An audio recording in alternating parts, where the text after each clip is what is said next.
Angela, you talk about your mum a lot in the presentation today. She must have been an important influence for you in greyhound racing. Yeah, she is. And look, I've always said mum's the brains behind the breeding side of things. I love to do the rearing and the racing, but mum really studies the breeding and what she thinks should go with what particular brood bitch. And we've had a lot of success over the years, and a lot of the time she'll ring up and say, hey, I've seen this pup, I'd like to buy a couple of these. And, you know, I don't knock her because, you know, most of the time she's on the money. She just knows what she wants, and when it works out, and she does study it a lot, and she's had many years experience, and I think she's listened to people, and she's probably got in with the right people and learnt from successful people, and I think that's the key. A lot of the time you've got to learn and listen to what people have to say and listen to the right people.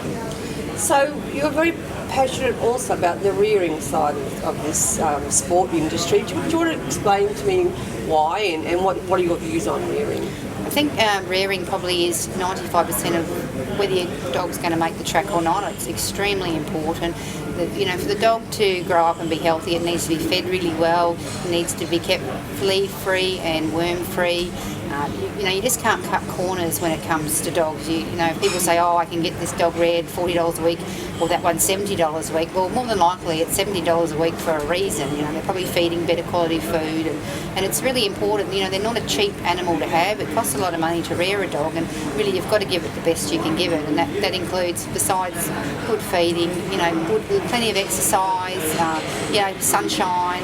You've got to give them attention, you've got to give them handling, it's all part of it. So it's a business, isn't it? It's not just something which you decide to go into one day and go and buy a dog from somewhere.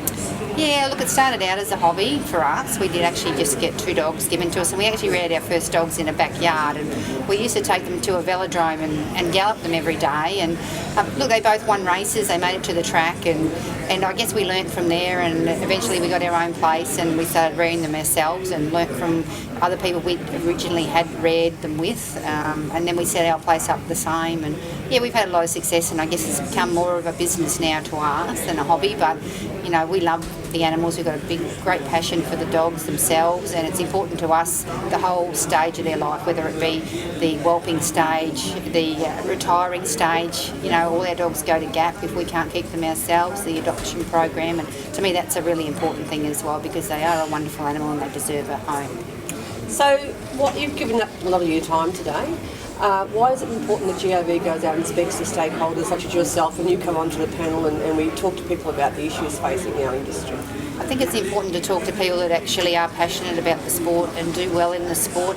I guess my bugbear is you get people that sit in offices and don't know the animal, and they want us all to conform to the way they think things should be, and they aren't a pet at the end of the day. They're a racing animal, and what someone does with a Chihuahua doesn't mean we do the same thing with a Greyhound. And they're their own individual personality, they're their own animal, and they need to be treated as a child. They need to have security, and they need to have routine. And I've heard people say, oh, you should mix it up, but it's not about that. It's about them being settled and about them being comfortable. They like to be in a kennel, they like to feel confined, and they like to feel comforted, and you know, they do need that. They do need that routine, and it's not the same as a normal animal. We're not puppy farms, you know, it's totally different to that. And that's what it's important for people to actually listen to what people that are successful have to say.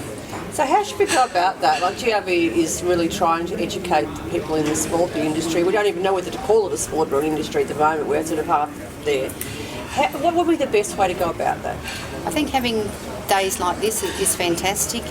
Even my mum suggested to me, you know, people that can't attend these sort of forums, why can't they video it or put it on the internet so people can actually see it if they haven't, you know, if they live too far away that they can't travel, because, you know, people like Paul Wheeler, you know, that they're a huge success in the industry and always have been for many years, and I guess people have to listen to people like that because they know what they're doing. They've been extremely successful for a long time, and that's the only way to, you know, to make this industry succeed is by listening to people and going forward. And look, we all love our dogs. It's important to all of us that the dogs succeed and they make the track and they find a home at the end of the day. That's the ultimate goal for anybody in greyhounds. Thanks, Angela. Good on you, and thank you very much for coming today. Thank you.